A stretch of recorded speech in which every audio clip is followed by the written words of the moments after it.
성공하는 사람들의 7가지 습관이라는 책 제목 다 들어보셨죠? 베스트셀러 넘어 지금 스테디셀러라고 하는데 그 작가가 스티브 코비라는 사람입니다. 그분이 한 번은 자신의 사는 동네가 뉴욕인데 뉴욕에서 지하철을 타고 어디 볼일을 보러 이동하고 있었습니다. 객실 내가 꽤 조용한 상태에서 그렇게 다들 가고 있었어요. 그런데 어느 역에 정차했을 때 한 젊은 아빠와 5살 정도로 보이는 아들이 그 열차에 탔습니다. 자, 그때부터 객실 내가 굉장히 시끄러워졌습니다. 애가 막 짜증을 내고 울고 소리를 지르고 보채고 막 그렇게 시끄러워졌어요. 그런데 이상한 것은 그 젊은 아빠가 그렇게 강하게 애를 제지하지 않는 듯해 보였습니다.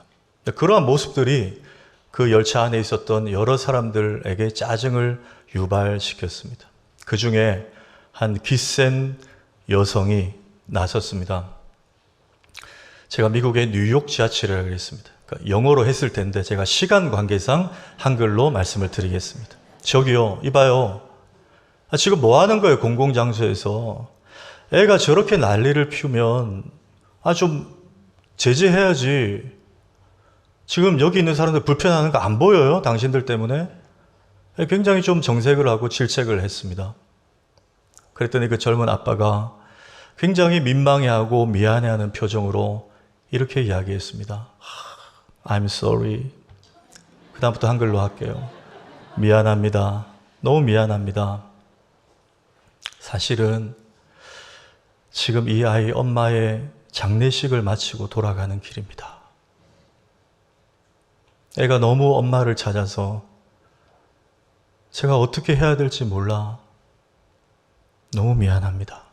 너무 죄송합니다. 그렇게 사과를 했어요. 그 말을 들은 스티브 코비와 그 여성과 객실 내 모든 사람들이 일제히 시선을 땅바닥으로 떨구고 아무 말을 하지 못했습니다. 여러분, 사람이 이렇습니다. 우리는 어쩔 수 없이 보여지는, 드러나는 현상만 보고 판단합니다. 그게 사람의 한계예요. 어쩔 수 없어요. 그 속을, 그 내면을 어떤 아픔이 있는지 우리는 잘 헤아리지 못합니다. 보이는 것만 보고 함부로 단정 짓습니다. 그게 우리 인간의 한계입니다. 오늘 본문은 예수님께서 하나님 나라 복음을 전파하시는 동선 가운데 한 곳에서 설교를 하시다가 또 조금 이동하시다가 레위라는 사람을 만나서 그를 제자로 삼으시는 장면, 아주 유명한 장면을 담고 있습니다.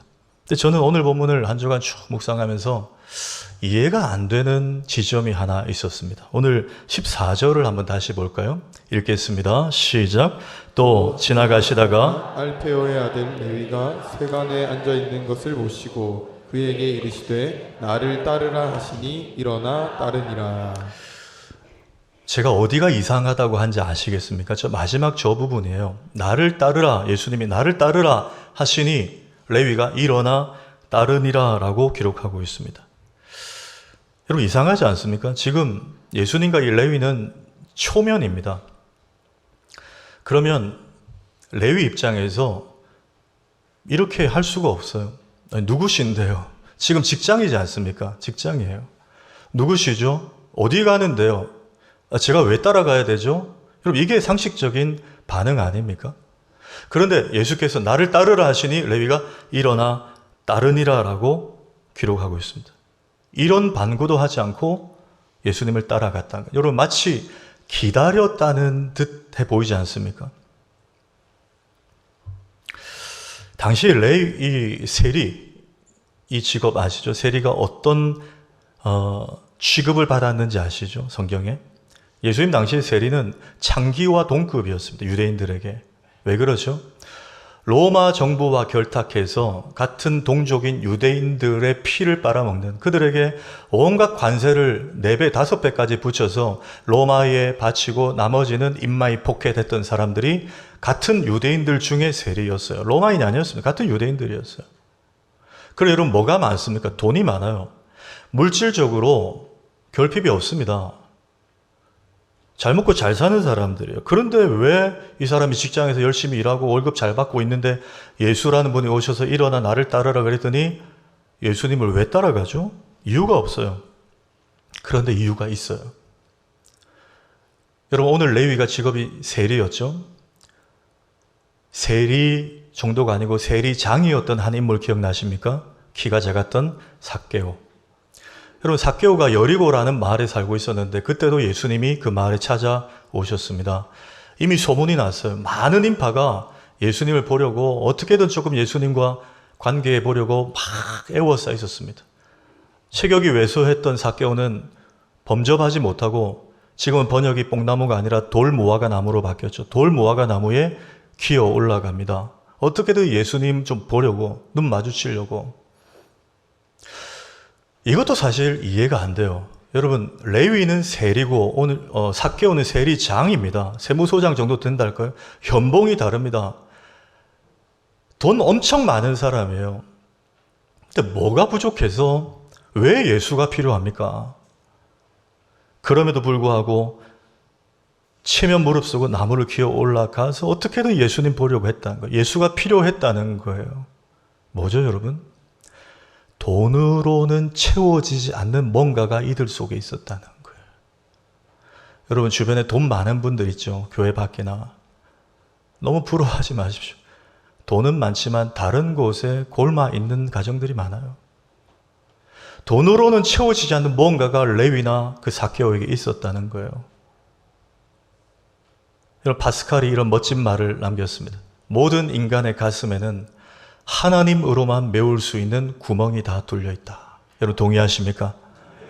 이게 있었어요. 이들에게. 그러니까 주님을 만나지 못하니 돈은 많은데 우리가 봤을 때는 예수님이 부른다고 일어나 바로 따라가? 이해가 안 돼요. 그런데 예수님은 레위를 만나러 오기 전에 레위에게 있던 내면의 허기짐, 영적 결핍을 이미 다 아셨던 거예요.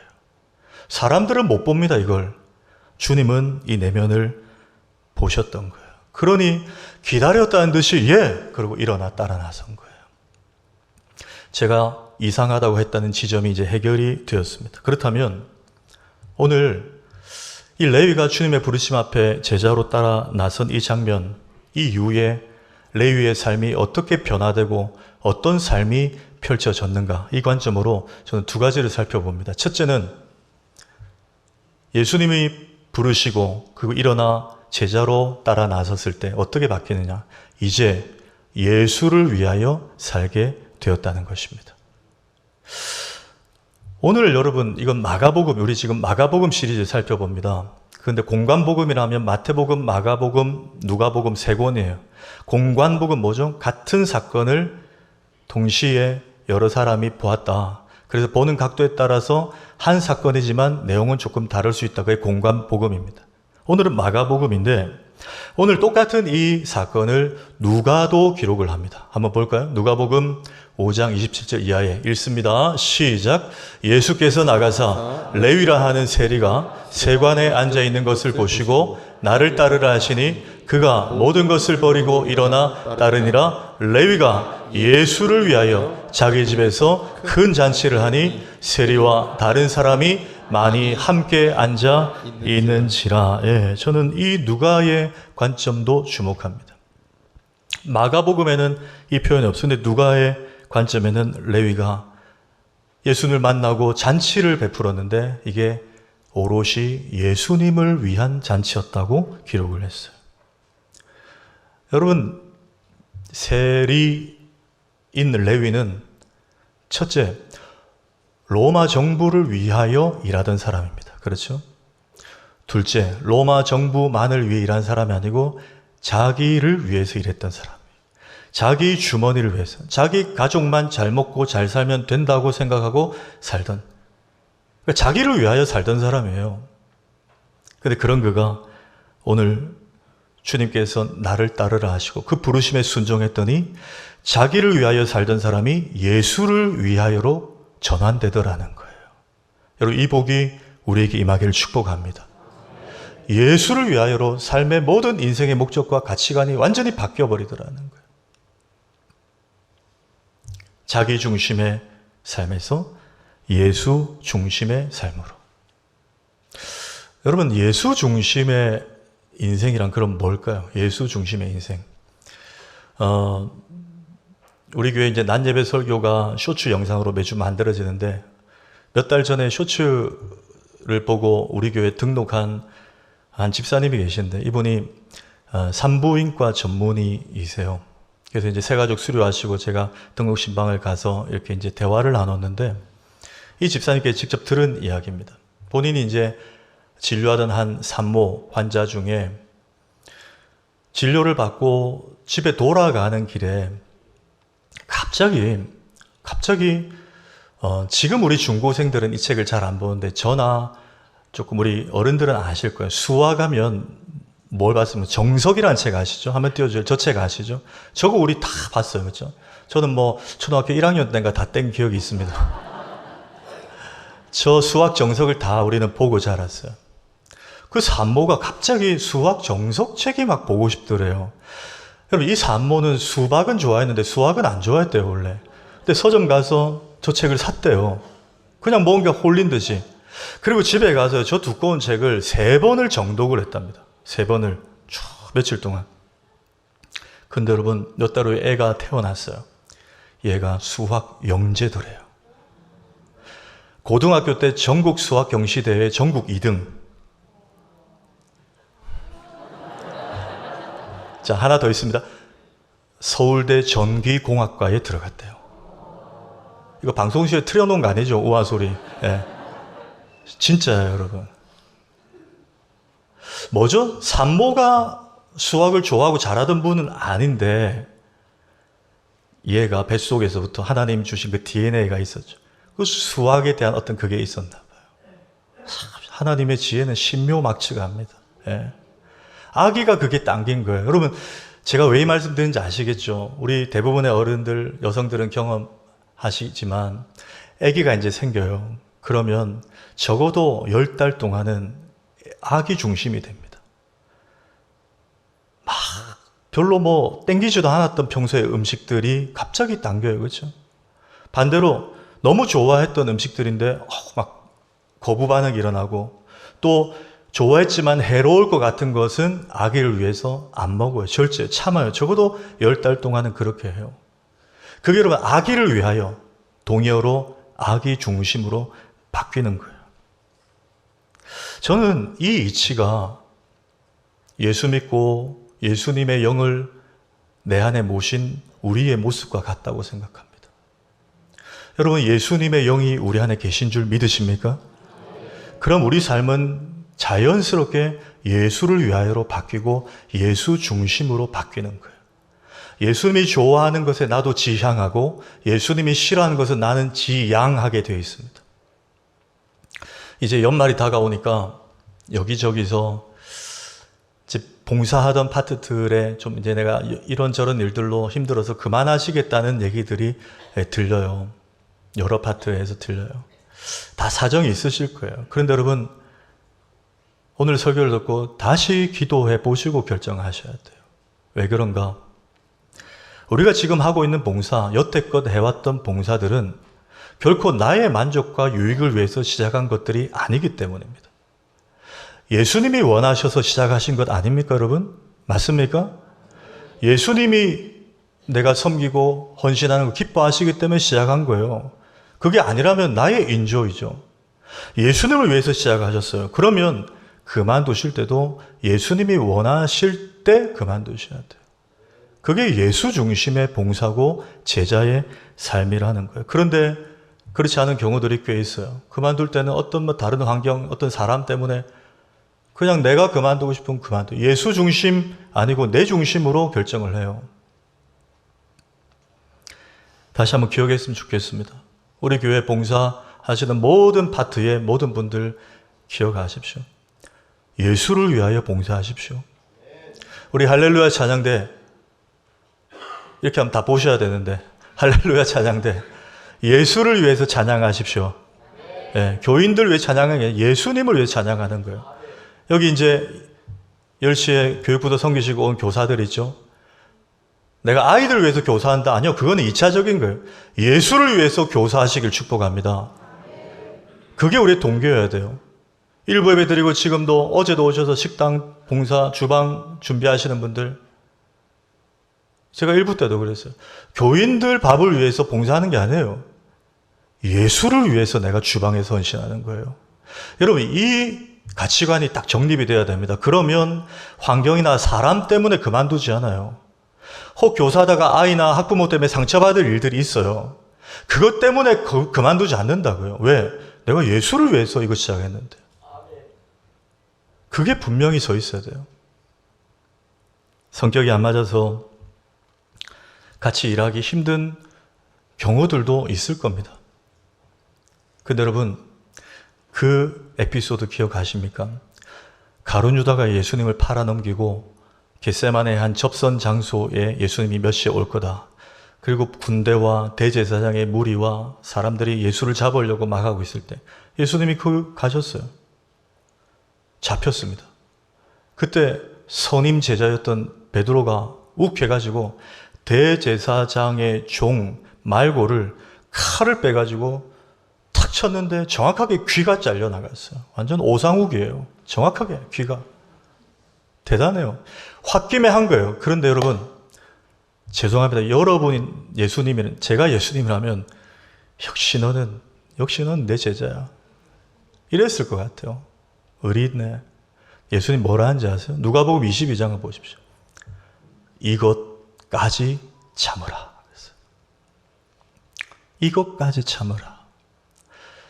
여러분, 교회 봉사하시다가 도저히 안 맞는 사람들이 있어요. 그렇죠? 왜 없겠어요? 사람들의 모임이고 죄인들의 모임인데, 야, 저 사람이 뒤에서 나 저런 말을 해? 너무 모욕적이라고. 나 자존심 상해서 못하겠다고. 내가 어떻게 이것까지 참아야 돼? 예. 예수님이 이것까지 참으래요. 성경이 말, 그것까지 참어. 그게 예수를 위한 거야. 여러분, 예수님을 따라 나서면 본질은 행복하지만 행복하지 않은 비본질적인 일들이 너무 많아요. 그런데 주님 말씀하세요. 이것까지 참아. 그게 예수를 위하여 따라 나선 제자도야. 여러분, 이 연말에 우리 교회 봉사하시는 모든 분들 이 신앙 회복하기를 축복합니다. 두 번째는 이제 새로운 인생이 된다는 거예요. 완전히 새로운 인생이 된다. 저는 이 대지를 구체적으로 두 가지만 적용하고 마칩니다. 첫째는 어떻게 새로워지는가? 당당해집니다. 당당해집니다.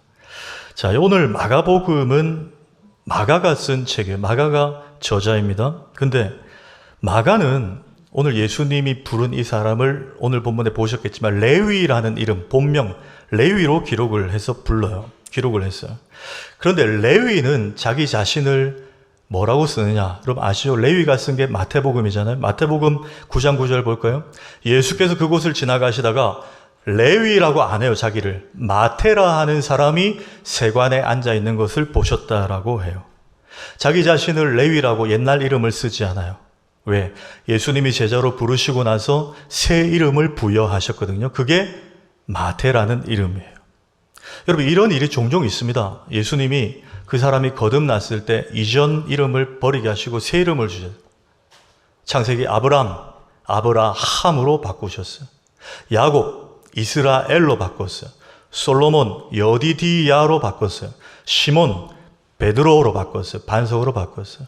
오늘 레위도 마태라고 바꾸어 주셨습니다. 그 이름을 자기는 성경에서 기록을 했어요. 그런데 또 하나 제가 이상한 걸 발견했어요. 요 다음 장이 10장 한번 봅시다. 마태복음 10장. 이것도 레위, 마태가 그대로 쓴 거거든요. 제가 좀 줄였어요. 12제자의 이름입니다. 12사도의 이름 이러하니 베드로라는 시몬을 비롯하여 안드레와 야고보와 또 줄여서 도마와 마태와 야고보와 다데오 이렇게 해도 되는데 뒤에 가룟 유다까지 쭉 나와요. 그런데 다 이름만 기록하는데 자기 앞에만 세리라고 붙였어요. 직업을 붙였어요. 근데 여러분 이게 저는 이해가 안 되는 게 세리가 자랑스러운 직업이 아니잖아요. 선교사 아니에요. 그렇죠? 제가 아까도 설명드렸지만 같은 동족의 피를 빨아먹는 흡혈귀 같은 창기 취급받던 직업이 세리였어요.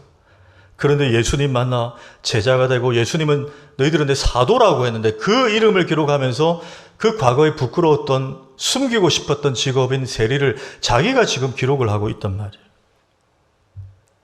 여러분, 우리 이력서 쓸 때 어떻게 합니까? 좀 부끄러운 거 있으면 쓰지 않잖아요, 웬만하면.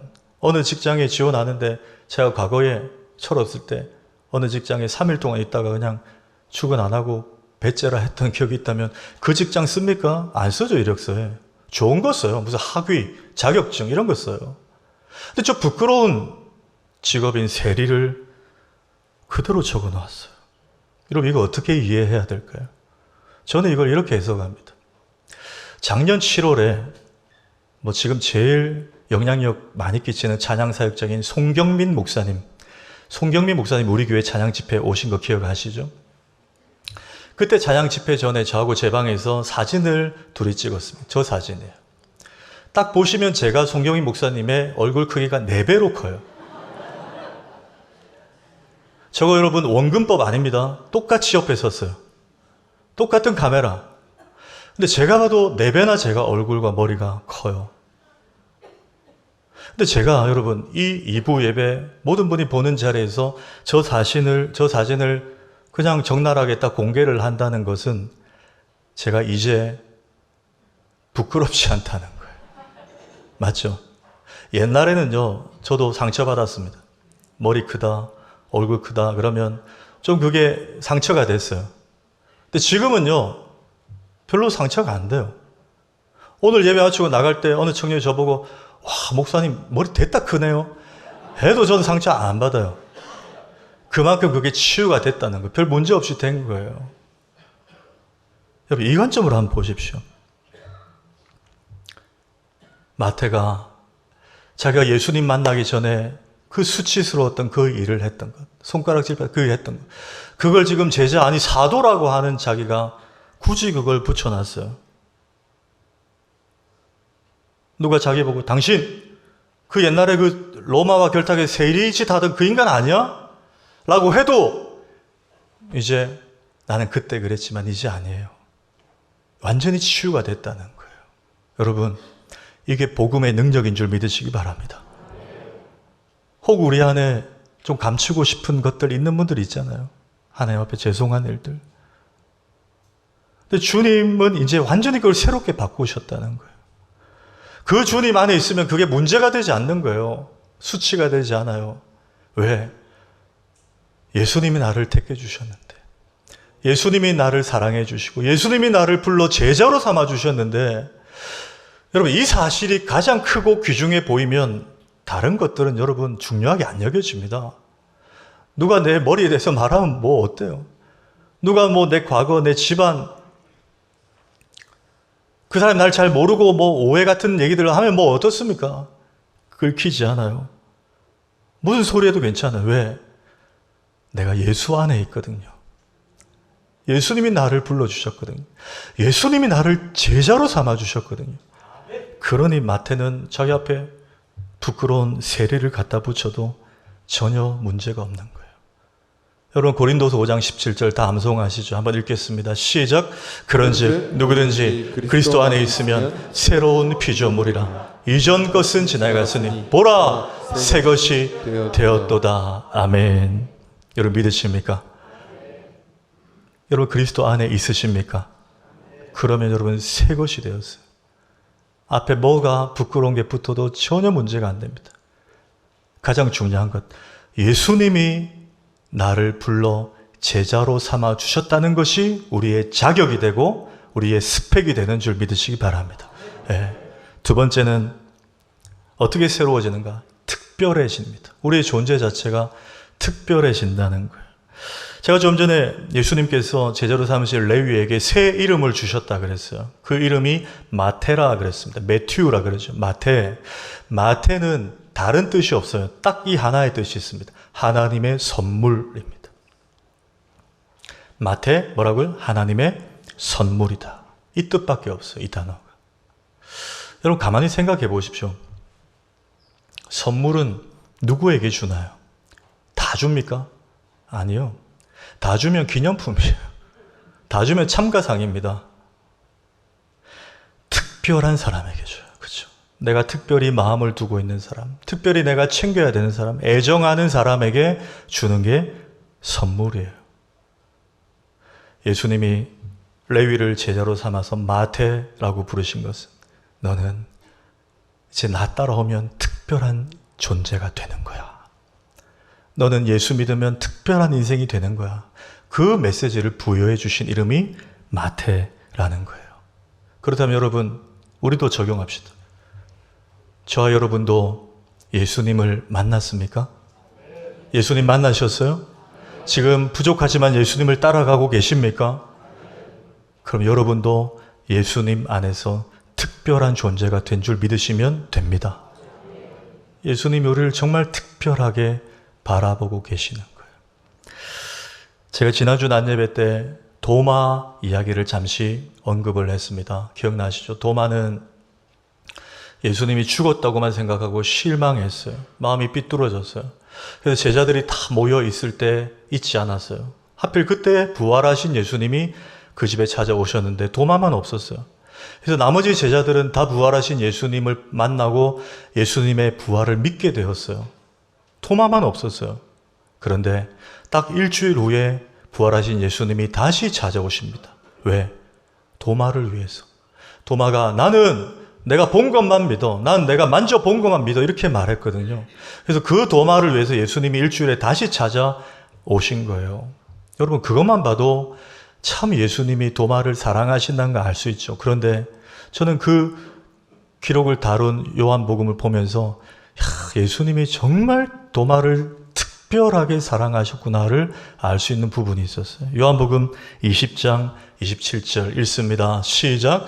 도마에게 이르시되 내 손가락을 이리 내밀어 내 손을 보고 내 손을 내밀어 내 옆구리에 넣어보라. 그리하여 믿음 없는 자가 되지 말고 믿는 자가 되라. 여러분 잘 보십시오. 예수님이 다시 찾아오셔서 도마에게 그래 네가 말한 대로 네 손 내밀어서 내 손 봐. 확인해. 손 내밀어 내 옆구리에 넣어봐. 자, 넣어봐. 이렇게 하셨다는 거예요. 근데 여러분 여기서 왜 제가 예수님이 도마를 정말 특별하게 사랑하셨는가를 깨닫는가 하면 이 멋진 성화를 한번 보십시오. 한번 띄워주십시오. 예. 저기 유명한 화가가 그린 의심하는 도마라는 작품이에요. 바로 이 구절을 두고 그린 그림이에요. 근데 여러분 잘 보십시오. 예수님의 몸을 잘 보십시오. 지금 예수님 십자가 죽으시고 부활하신 몸이에요. 여러분 부활하신 몸은 완전한 몸입니다.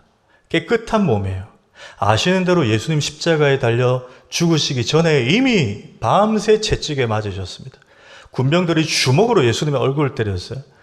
얼굴에 멍, 찢어진 자국, 가슴 부위에 납이 달린 채찍 때문에 살점이 찢겨 나가는 예수님의 몸이 부활 전의 몸이에요. 십자가 달리시기 전의 몸이에요. 지금 그 자국과 상흔이 없습니다. 그러니까 부활하신 몸을 화가가 그린 거예요. 그런데 뭐는 남아있어요? 아까 그 말씀대로 옆구리에 창자국은 남아있고 또 지금은 보이지 않지만 예수님 손에 못자국 그 구멍 상흔은 남아있어요. 무슨 말이냐? 예수님이 부활의 몸으로 제자들을 찾아오셨지만 다른 건 다 깨끗하게 하셨지만 도마만을 위해서 못자국과 창자국은 그대로 남겨두고 찾아오셨다는 거예요. 이해가 되십니까, 여러분? 그만큼 도마를 특별하게 사랑하시고 대하셨다는 거예요. 여러분, 그런데 이게 도마만의 은혜입니까? 우리도 도마 같을 때가 많잖아요. 우리 시험이 오고 갈등이 오고 문제가 생기면 우리도 주님 의심할 때 많잖아요. 저도 그래요. 왜 주님 이 일을 빨리 해결 안 해주시나? 왜 침묵하시나? 도대체 이거 어떻게 해라고 이러시나? 때로는 불평이 나옵니다. 하나님의 능력을 의심할 때가 있어요. 우리도 도마 같아요. 저도 도마 같아요. 그런데 우리가 그러할 때 주님은 의심한다고 책망하시는 게 아니고 때로는 믿음의 멘토들을 통해서 또 함께 믿음 생활하는 지인들을 통해서, 환경을 통해서, 때로는 금요철화를 통해서, 또 주일 강단을 통해서 그래서 그렇게 하셨구나. 이해가 되게 하시고 다시 주님을 바라보게 해주시고 내 상황과 환경에 딱 눈높이 맞춰서 나를 찾아와 주시는 주님. 여러분, 우리도 도마 못지않게 특별한 사랑을 받고 있는 줄 믿으시기 바랍니다. 주님이 주님을 따르는 제자들을 이렇게 특별하게 사랑해 주신다는 거예요. 오늘 이 메시지를 붙드시고 다음 한 주도 여전히 힘든 세상 속에서도 일어나 나를 따르라 했을 때, 제가 남은 평생 주님만을 섬기겠습니다. 저는 주님을 위해서 특별한 존재가 되겠습니다. 여러분, 이렇게 믿음으로 당당히 살아내시는 우리 모두가 되기를 주의 이름으로 축원합니다.